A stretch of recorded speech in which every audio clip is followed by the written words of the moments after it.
to this episode of Cultivate. Thank you so much for joining me for another conversation.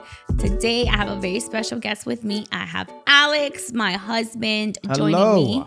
Hi. It is awesome to be back on Cultivate. I love it. Thank you. Thank you for having me. Well, thank you for joining This me. is my second time on Cultivate. This is like your third time. I've lost track between your podcast, me going there, you coming here. Yeah. It's a little blurry. It's my second time, but thank you for having me once again. Who's counting? How you doing? I'm doing fantastic.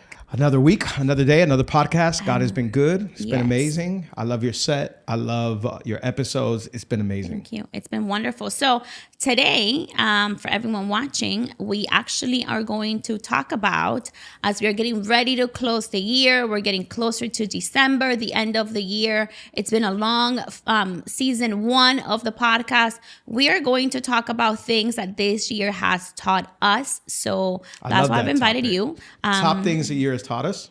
Yes. Okay. What are some of the things you've learned or, been through, reminded of this year? And which, by the way, I love doing. I've probably been doing that for the last few years. Yeah. Somewhere near December or early January, I'll make either a physical list or a mental list of like, okay, what are some things I've learned? Yeah. I think I did this back in 2020, and we put it up on our church YouTube channel. I did like a message on like top things that the year taught me. And so I love that you're doing this, because I think it is good. Like, you got to look back and be like, okay, wait, hold on. I've gone through some good things, through some bad things.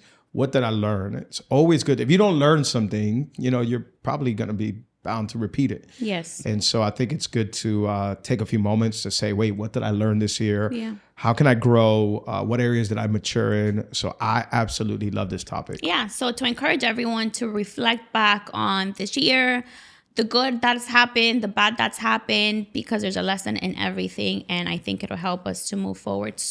And this year has been wild for us. This year has been for wild. us, for our church, there's a lot of things that we can reflect on. I'll never forget, and I've shared this story a million times, but Pastor David Campbell, talking to him January 1st, and he says, the word I have for Calvary is explosion.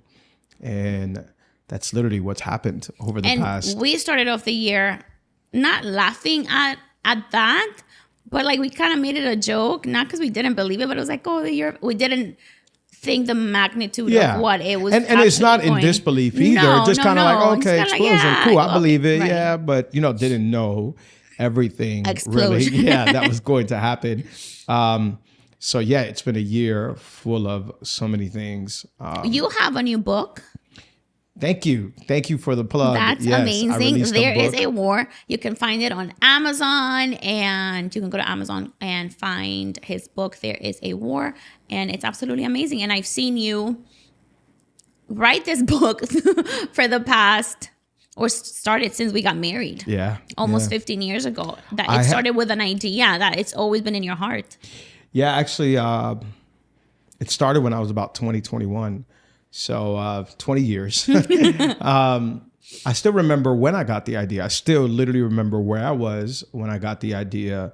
The name in chapter 1, the name of the book and chapter 1. I used to work with my parents when I was 19, 20. I worked with them a little bit, and then I had another job. But I'm sitting in our office, and I'm just thinking about the state of our city. I'm thinking about the state of some of my friends that I graduated high school with.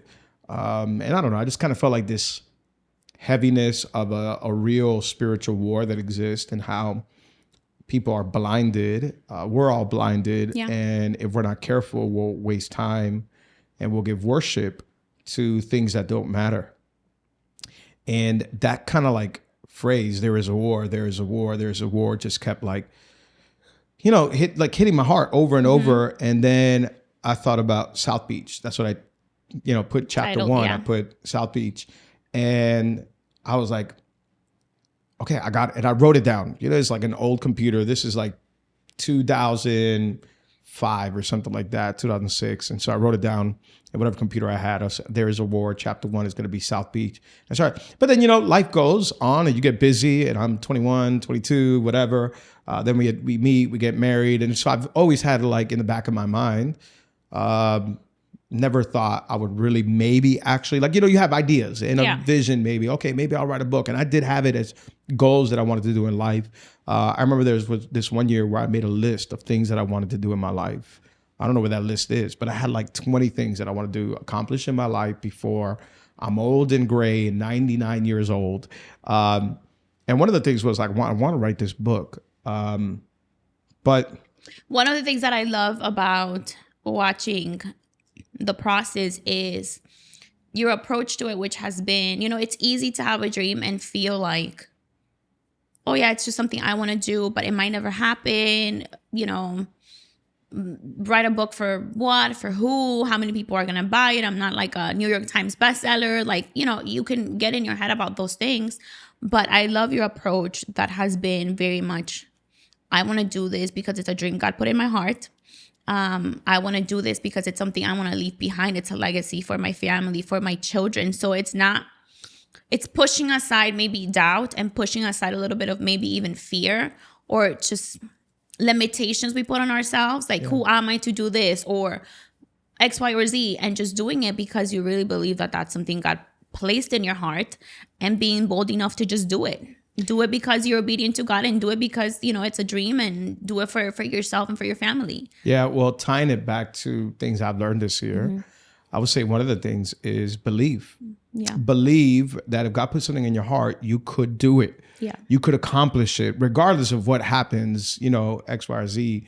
Because one of the things is that book, like when I got the first physical copy, I'm like, oh my God, I thought about this and I dreamed about it when I was 20. I'm 40 now. 20 years ago was the first time I got this idea, 20 or 21, 19, 20 years ago. But yes, like, you can put all these limitations. Who am I? Why am I going to write a book? Blah, blah, blah. I don't know. But it's like, no, you have to pursue it. And I think 2-3 years ago, I got really serious about it and I started writing it. Earlier this year, even more. And it wasn't until like 8 months ago where I was like, I got to really like just finish this. I was literally like, I needed like 5 chapters left. And I'm like, let's go. Because yes, if you're not careful, you'll stop believing or you'll believe halfway. A lot of people, it's not that they don't believe, they just don't believe enough. So we believe, but we believe 50%. God can do this, but he can't do that. Or I can accomplish this, but I can't accomplish that. And this year has taught me, like, just believe, do it. Even if it's for yourself to say, I took a risk and I think I have something to say and I'm going to write something and I'm going to develop something. And I've always loved the process of creation. I was in music for a little bit, so I love going into a studio and seeing the process come out. Same thing with a book, like, okay, wait, this may actually happen. But it's like, just do it, take a risk. I was telling somebody last week, I said, regardless of what happens with the book, I want my great grandchildren one day to pick it up and be like, yeah, I had a great grandfather who wrote this book, and even if it's just for family legacy, for them to know who I was, what I believed in, what I stood for, my principles, and hopefully that affects people down the line, even if it's just family. So you got to believe. That's one thing that, even when it goes to church, we believe this year, like, wow, look what God can do. We were in this property that we didn't fit anymore. It's been years of us adding services, thinking, what are we going to do? 2 years of almost frustration. Like, okay, we're at 4 services. Do we add a 5th? What do we do? Cars don't fit. Parking is a mission. Kids department is overwhelmed because we get a bunch of kids on Sunday. We want to give them a good space. So it's been years of us thinking. And I remember, I think earlier this year, February or March, I'm walking around the neighborhood after walking the dogs, and I'm just kind of like frustrated, like, God, man, are we going to, maybe this is our lot in life to be in this property for 30 years. And we start expanding to other campuses, but our main campus is going to be, this small campus. And a month and a half later, 2 months later. And it's easy to get discouraged when you don't see a way out, is what I thought about now. Because it happens to all of us in life with different things. It might be healing. It might be whatever, someone's praying for something. But if you've been living in a certain situation for such a long time, that it might come to a point where you think God's not going to do it. Yeah. And this is it. And you begin to shrink your faith. Yeah. And your belief that God can, do something. And it's such a reminder that keep praying for that. Keep believing for that, because you hear this all the time at churches, God's timing, but many times we don't want God's timing. We want our timing. Absolutely. But there's a reason beyond what we could understand of why God works in the way he does, in the timing he takes for things. And so seeing this come to pass years after having prayed for it, it's just so sweet and so special. Yeah, absolutely. Don't give up. Even in the frustrating moments that I went through thinking how we're going to get the church, to a bigger location, there was no properties in Miami. Like, we looked everywhere, at least in the Kendall area. They were sending us to way, way out west, the Everglades, the Keys, or up north. And I'm like, no. And you start to lose hope a little bit. You do start to lose hope. And like, okay. And you almost start accepting, like, this is it. This is like, we're going to stay here and I'm going to make the best out of it. That's how I felt in that walk. Like, God, it is what it is. If you, don't come through, it is what it is. But you just believe that God can do exceedingly abundantly above all you can ask, think, or imagine. Like you said, not on your timing, not on your calendar, not on your schedule, but in his time. His timing is perfect. His timing exceeds your timing, exceeds your plans. Trust him, lean into him, because at the right time, at the right moment, he's going to work it all out for good. And so what a year. Like, as I look back, it's like, Alex, just keep on believing. Keep on believing that God is able. Keep on believing that God is for you. Keep on believing that God can do something. Keep on believing that God is working when you don't even see it. We sing about that, but it's like, when I was getting frustrated, there was a church that was getting ready to be sold and it was going to be set up for us. So it's like, while That's I'm walking, wild to think when you think about it like that, right? That God is working in the unseen to us. Yeah. So you might be praying for something and you can't see what's happening, but on the other side, God is moving pieces and fixing things and making a way. And one of the things that I wrote down, actually the first thing that I wrote down when I thought about the things that this year has taught me, is faith like a child. Yeah. And I want to hold on to that word forever. But it was very specific. We get this property. We have to turn it around in 90 days because we're moving. And we have conference coming up and we have all these things coming up, which that alone was a huge miracle. And the whole staff gathers to pray one night. I think we got there like 10, 11 p.m. and we were going to pray through the night. And so we worshiped together. We were praying together. I took a little notebook and we went around to pray, through the property and whatever. And I remember walking into this room and I'm praying and I felt God speak to me, felt faith like a child. Mm-hmm. And I wrote it down and I showed it to you a while ago. And I wrote faith like a child. And then I went outside and I started praying outside of the property. And God gave me another thought, another thing to pray for that hopefully we'll share soon. Yeah. But it was almost like a promise. And it was almost like a very matter of fact, certain thought. Like this. Yeah. And that seems impossible. Like when I brought it up to you and Louis, it was like, yeah, I don't know about this, right? But immediately I was reminded of faith like a child. Yeah. Faith like a child. And we're seeing that it's crazy. Starting to come to life. Yeah. In the same way that I like pictured it at that moment. I'm going to cry. And, I thought about like when the Bible tells us about having faith like a child. I'm crying because it's wild to see everything that we prayed for, like,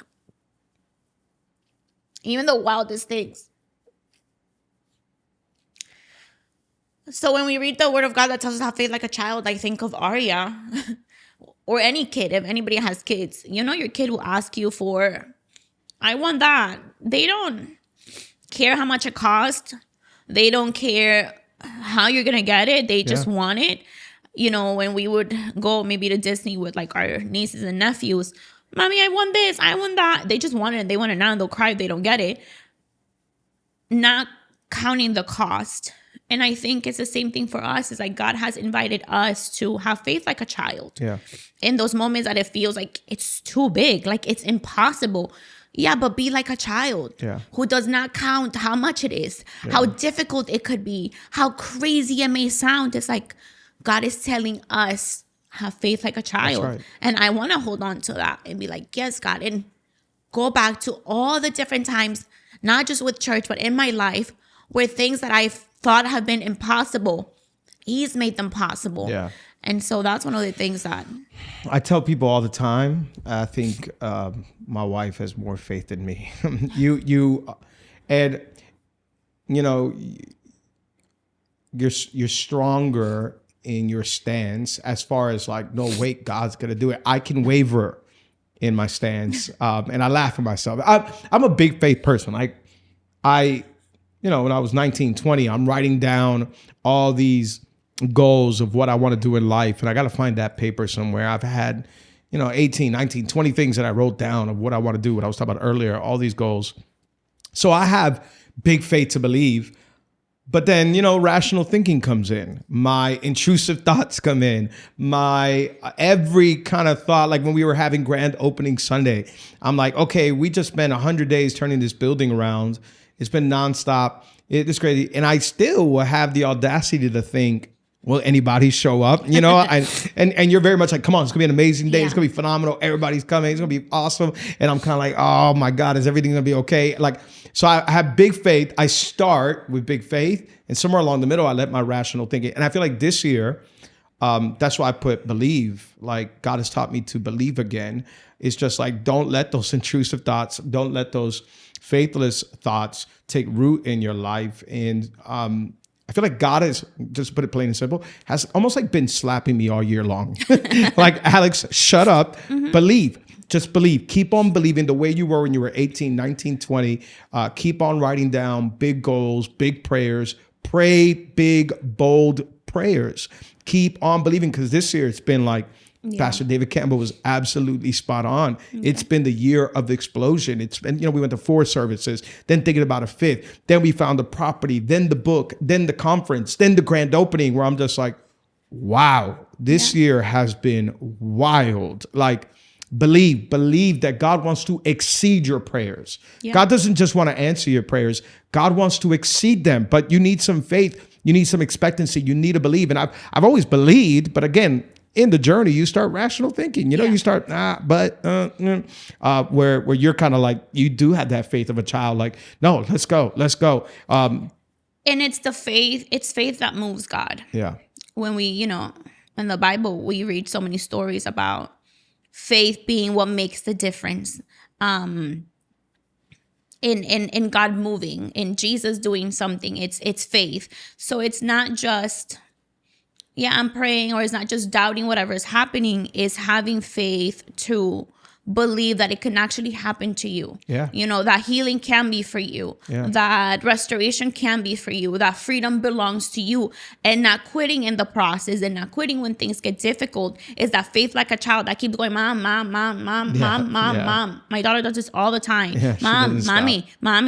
It's like, be that person, that child that's so annoying until God comes through. That God has to respond, that God's going to be like, yes, your faith has moved me. Yeah, it's a story, I think, in the book of Luke, where the lady's annoying the judge so much that he answers her. Yeah. And it's like, ask, seek, knock until God does something. And I feel like that's been our prayer for the past 2 years, at least with our church, where we kind of were just like asking God and knowing God, like, God, we can't stay in this small box. Do something for us, please. And God came through. But what a year to look back and be like, look what the Lord has done. And if he did this, he can do it again. Yes. He can do so much more, because we're back at 4 services. We don't fit. It's just absolutely wild. So, now at least every service has a little bit of room to grow, but we're back at 4 services. And it's enjoying the process, because it's easy to get frustrated in, God, you answer this prayer, but we're right back at, we need another miracle again. But enjoying that when God answers a prayer, as big or as small as it might seem, enjoy it. Yeah. Cherish it. Write it down. Remember it. That when you go back to think about this year, the past year, your life, that you remember God moved in the simplest, smallest of things to the most giant moments, in your life. Yeah. I think that makes a difference. 100%. And, kind of tying it in now too, like another thing that I've learned this year is stay focused. Because in the process of writing the book, in the process of our church gearing and preparing to move, we've had the opportunity to be distracted. Yeah. Me and you. Yes. We've had the opportunity to listen to negative voices. Distracted, you mean by distracted by problems, 100%. Voices, Naysayers. opposition. Yes. Yeah, 1,000,000%. Like, because people can say, well, you guys have had a fantastic year. You don't know what I've been through. And it's like, no, wait, hold on. People only see a portion of it. Yeah. People only see this. Yeah. People only see an Instagram post. Yeah. But people don't see the day-to-day, the difficult phone calls, the difficult news, the difficult... Yeah, obviously we're not going to post about it or, disclose X, Y, and Z. But it's like, no, we face and deal with issues too. We've had opposition this year because when God decides to do something, the enemy's going to get upset. Yeah. And so we've had opportunities to be distracted, to lose focus, to be angry, to be bitter, to be upset. And I would say God has taught me and is teaching me still. You need a laser focus.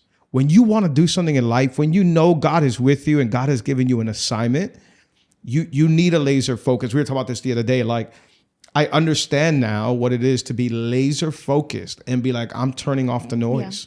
Yeah. And if some people want to get upset about that, I remember I was supposed to have a meeting with somebody earlier this year and I said no. And it wasn't a meeting that was going to be good for my health, good for my mind, good for my faith, good for my call. And it reminds me of Nehemiah. And when Nehemiah's like, I'm not coming off the wall. Yeah. God has an assignment. I have something I need to do. I am not going to, take this meeting. And you cannot be distracted. You cannot. We haven't gotten to the end of 2024 by looking to the right and to the left every single time. No, we've had to be focused. Mm-hmm. There's been times where I remember it's me, you, Louis, Phil, Adam, or guys, come on, let's focus. We're not going to lose focus. Yeah. We're here. God's doing something. We got 30 days to turn this building around now. We've been at it for 60 something days. Let's finish strong. Let's not get distracted. There's naysayers, there's enemies, there's problems, there's all kind of things that happen. It's everyday life. We're dealing with a 1.5-year-old and it's like, okay, there's issues as parents and all that. But those are minimal compared to what God wants to do. And if you start paying attention to that, you will not make it where God wants to take you. And you can't get caught up in the voices of the people that don't understand that. Yeah. There will be people in life that won't understand your assignment in life. They want to box you into who or what they want you to be. Yeah. I need this from you. I want this from you. I demand this from you. This is how I think you should be. This is what I think you should say. This is what I think you should do. And it's being comfortable in that's not my assignment. Yep. And if you don't like it and if you don't agree with it, it is what it is. It is what it is. I wrote this down as one of the things that this year has taught me, which kind of goes along those lines. It's get comfortable with naysayers, and I hate this word, but I'm going to use it because people use it. The haters, naysayers. I'm not a fan of that word because whatever. You're only pleasing one, and it's God. Mm-hmm. And so I feel like, especially in the world that we live in today, we have the world at our fingertips. We have so much information. We have given people so much access to our lives, and that isn't always a bad thing. But by opening up our lives to the public or to people, we're also welcoming people's opinions, thoughts. And I think people have gotten so caught up in opinions of people. Yeah. Oh, but you should, do this differently. Or even seeing what other people are doing. And it's like, go back to you are only supposed to please God. Yeah. You have an assignment, whether that be, it could be your family, it could be your work, it could be just whatever, many different things in life. You're pleasing God. Yeah. You're not trying to get the applause from people. You're not trying to get somebody to agree with you. I want God to be pleased in what I do. I want God to look at me and my life and be like, I'm pleased with what you're doing. I am proud of you. You're doing the right thing. And it's easy to get caught up in that and, trying to make people happy. Yeah. I'm reminded of this story, and I'm thinking about if Saying I it or should not? share it or not. Do I But get a hint to see if you should share it or not?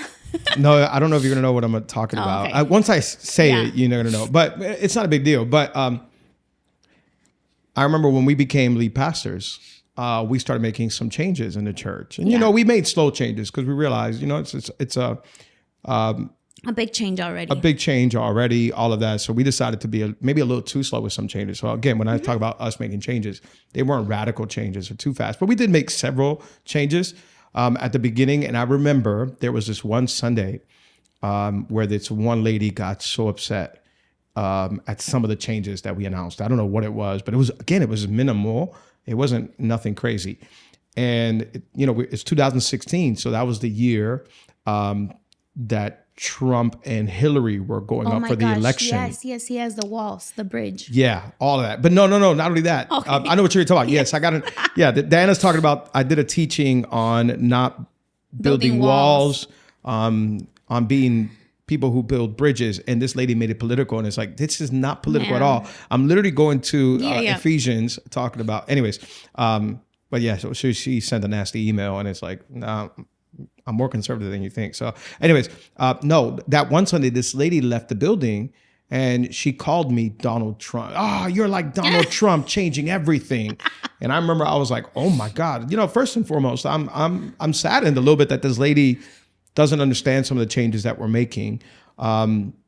Number two, I find it a little bit funny that you're calling me Donald Trump, which is not all bad. The guy's a multi-billionaire, has done a lot in his life. So I'm kind of like, okay, I don't agree with everything, but okay. Thank you. Yeah, but number three, if that would have stopped me, if I would have allowed that to be like, oh wait, did I make a bad decision?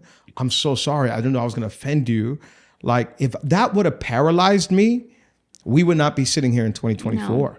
Because some lady got mad at me and called me Donald Trump. And it's like, there's some changes we have to make. And you don't understand what we're doing, why we're doing it. I'm trying to give as much context. I think it's because, we had stopped a Spanish service or something like that. And she just called me Donald Trump and left and got so upset in the hallway in the lobby and left. And I'm like, you heard our reasoning. You have no idea how our team is pressured. But you know what's freeing to know is that it's okay to not be liked or loved by everyone. Yeah. That is such a freeing reality in life, is that not everyone's supposed to love me, and that's fine. Yeah. And not everyone's supposed to like me. I've had an issue with that. You have, yeah. For me, it's been a struggle because you don't necessarily that you want to people please, but you want people to understand your thinking. You want people to know like, hey, but it came from this heart, to where I'm like, I have gone out of my way. You have. And I've given people in the past too much time that I shouldn't have because I wanted them to understand. I've gone to have coffee with people, lunch with people to explain things. Years later. And you've learned that there are certain type of people that it doesn't matter how much you explain, how much heart you give them. It doesn't matter how you they're just not there to understand you. They will always, their goal is to misunderstand you, it's to not get it. It's to oppose you. So years later, obviously, I think, I've matured and I've grown in this area.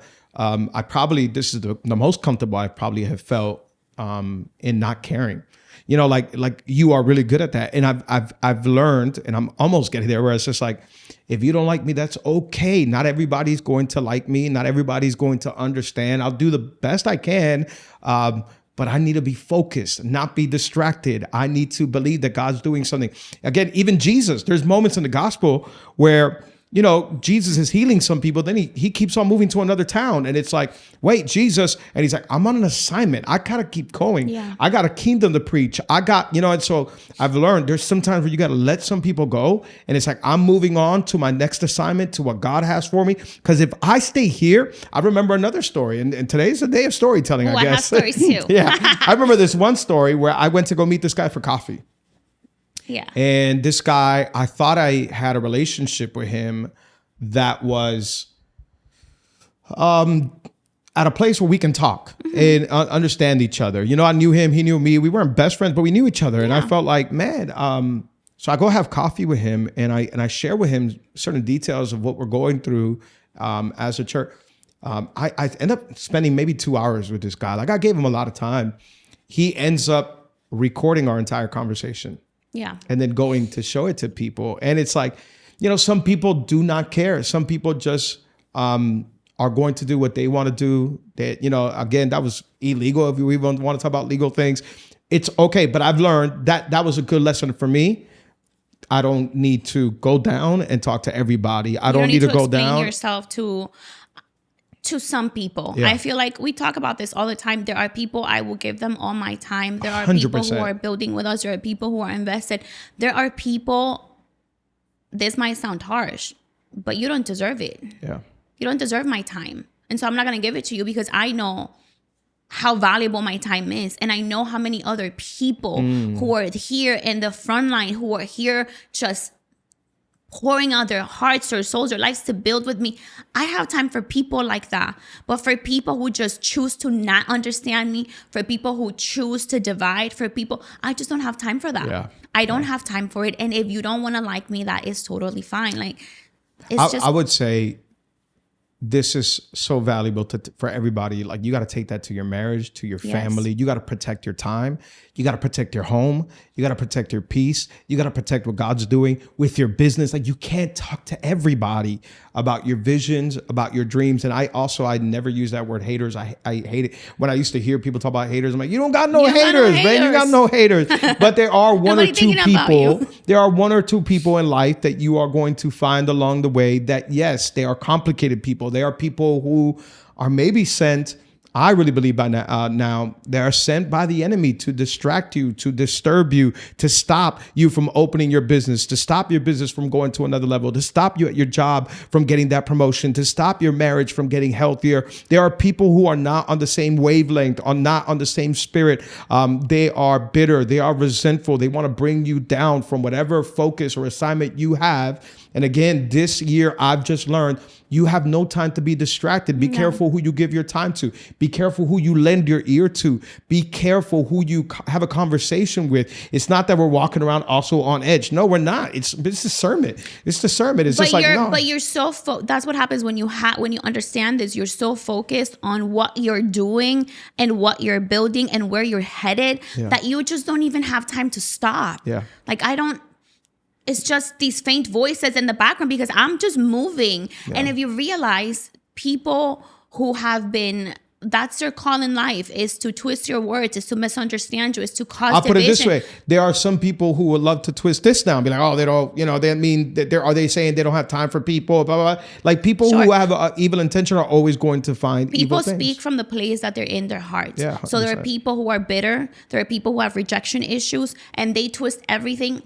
to that, how they feel in their heart. And so, hopefully you get what we're saying, but if you don't, well, sorry. Again, I think this applies not just to pastors. This applies to everyday people. Be careful with a coworker that just wants to distract you, that wants to bring you into conversations you shouldn't be having, that are just not even like completely evil, but just, you're not going to build my life. You're not going to build what God's doing in my marriage. You're not going to build what God's doing in my life. You're not going to build what God's trying to do with my business or my job or whatever. And so I've learned just stay focused. Don't listen to noise. Don't listen to naysayers. Don't allow the enemy to come in. Stay focused. This year, it's required a lot of focus from us because God has one. And again, we've had opportunity to lose focus. We've had opportunity to... This year, I've learned how much people think about me, about us. Like, this year, I've literally learned that there are people who wake up and think about how much they dislike me. Yeah. And that makes me laugh. Like, literally, I can sit down and think about it and be like, oh my God, people are saying, bad things about me and they're not true. And I can think that I have to go over explain myself. And I remember there are people the enemy is using. They're not even bad people, but the enemy is using them to attack, to divide, to tear down. And I'm just living my life. Like, I know who I am. I know what I do. I know that I'm building. I'm trying to please God. I'm trying to do everything that God has asked me to do to the best of my ability. I can't just sit down and start thinking and I always tell you this, you'll always be the villain in somebody's story. Yeah. I think, go ahead. And you got to be comfortable with that there's someone somewhere, you're the villain in their story. And it's not because it's sometimes, it's people who are bitter, people who don't know how and you have to be okay with that. And you have to keep going and you have to keep doing what God has called you to do. Yeah. And I love I love that you said, it's not that they're evil. No, It's not that it's they're not. evil. But I'll say this. If you allow yourself to live in resentment and bitterness, you are giving the enemy a place in your life. Yeah. Again, not saying you're possessed, but you are oppressed to the point where you are giving the enemy a place in your life. And the enemy will use your bitterness, Yes. your resentfulness, your unforgiveness, and he will use you in ways that you have no idea because you've given him a place in your life, a foothold in your life. And you could even be serving God, and that can still be happening to you. You could be at church every Sunday, and the devil could still be using you. Yeah, I tell people all the time, be careful not to give the enemy a foothold, because a foothold turns into a stronghold. And I think there's a lot of us that were serving God, but we have strongholds in our life that have not broken down. And so, yes, we've met people in church that just have strongholds of bitterness, resentfulness, unforgiveness, rejection, and they lash out on other people. And it's like, I believe they're saved, but you need to get that oppression out of your life. That's the kind of people that I just don't have time for. I just don't have time for. I already got enough issues that I'm dealing with. And I'm gonna stay in my place of prayer. I'm gonna say, Lord, continue to keep me pure, continue to keep me focused. There's a war out here. Yeah. There is a war. Somebody should write a book about that. There is a war going on. And in this war, you need to stay focused. Yeah. You need to stay attentive. You need to stay with a laser focus on what God wants to do in your life. And that can't make me bitter. It can't make me slow down. It can't make me distrust people. It can't make me harden my heart. It can't make me stop. I keep going. Yeah. I keep going, and I'm just flattered. People Yeah, think I think, me. and again, not just people, problems. Yeah. Like we've had problems, we've had problems, whether it's marriage or, now it's parents or family or church, the building, if it's a plumbing issue or a lighting issue, like we've had problems.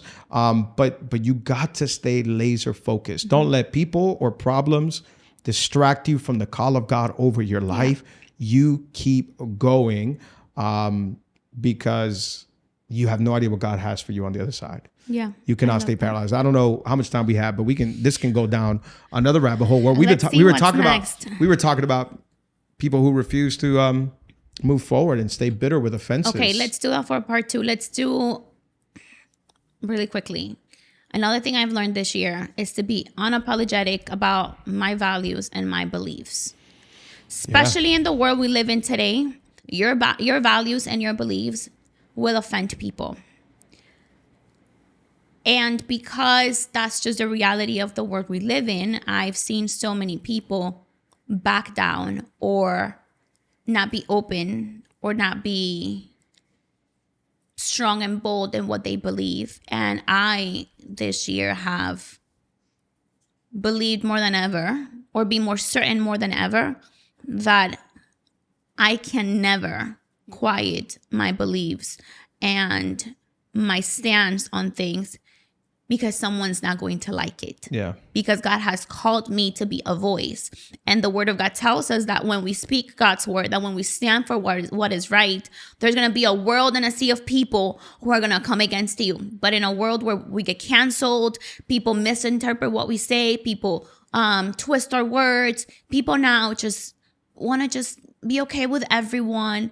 And I feel like I have been called to be a person that is okay with not being okay with everyone. Yeah. And that's why God has given me this personality that he's given me, where it's like, yes, I know some of the things that I say some people might not agree with, but if it's my conviction, I will boldly say it. I will boldly stand by what I stand, regardless of who doesn't like it. Yeah. And now in this dark world that we live in, it's like, we don't need loud, judgmental Christians, but we need Christians who are strong and committed to what they believe, who don't waver, who are not afraid of not being liked. And so that's one of the things that this year has taught me. Yeah, 100% agree.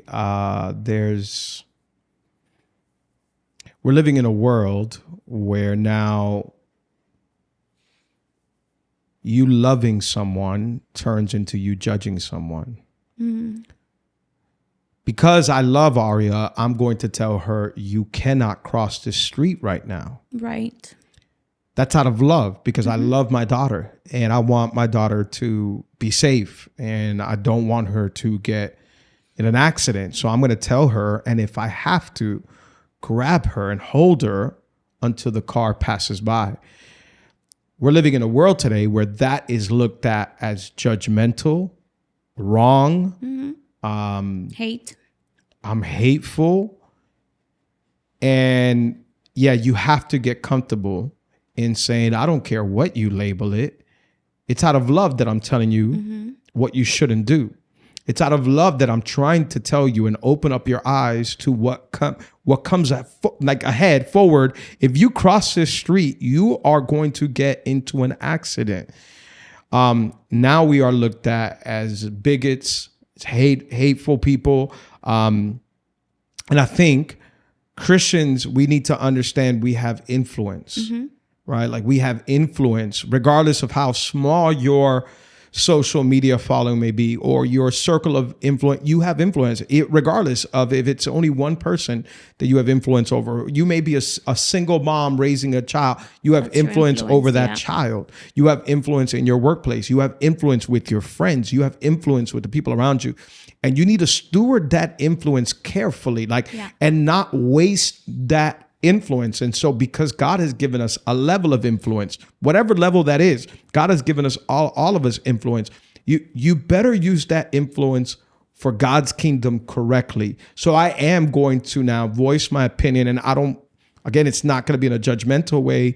It's not going to be in a pointing the finger kind of way. In fact, the first person I point the finger is to myself. Yeah, I'm not saying right now go on social media and start, pointing the finger at everyone. That's not what I'm saying. What I'm saying is just staying true to who you are. Yeah. And not being afraid that somebody's going to call you X, Y, or Z. It's, your faith. You know who your God is. You know your beliefs.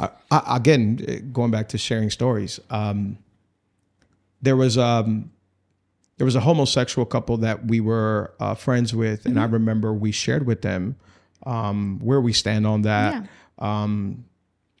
And they're good friends of ours to this day. We love them. And I remember us saying, like, hey, this is what we believe. This is what the Bible says. And we had that conversation where, okay, this can either be, go left and they're either going to hate us, or hopefully we can agree to disagree and still be friends. If we were to be the type of people that were like, no, we got to, bring our light down, bring what we believe down. Let's not talk about it. Yeah, let me dress it up differently. Yeah. Then that conversation would have gone completely the opposite way of us not sharing what we believe the Bible teaches. But I remember that conversation, hearing you talk, and I think we handled it so well. And after that conversation, we were able to remain friends with these people. I mean, we've had them over our house for dinner. We don't agree. Yeah. But that's the thing, is that the world now wants to pin you against people. Yeah. And wants to put you in a place where you have to choose. Either you agree or you hate them. Yeah. And that is not the truth. Yeah. Even with that example, it's like I could disagree. And I use this all the time. I can disagree with my friends. Yeah. And 100 things. And I could still love them. Yeah. And that was a perfect example. Hey, this is what we believe. It doesn't align with the life you're living or what you're wanting to do. But I love you as a person. I love you as a human being. I love you as a friend. But the world now wants to take that. And because I don't agree with you 100%, now I hate you. Yeah. Now I'm your enemy. And that's the part that gets a little difficult, because as Christians, we want to love people, and we do. But sometimes people are not ready to receive that. Yeah. And I think, I understand a little bit, especially when it comes to this topic, you know, in the 70s and 80s, certain church leaders were pretty hateful, and they had a very divisive rhetoric. And if you believe this, you're going to hell, blah, blah, blah.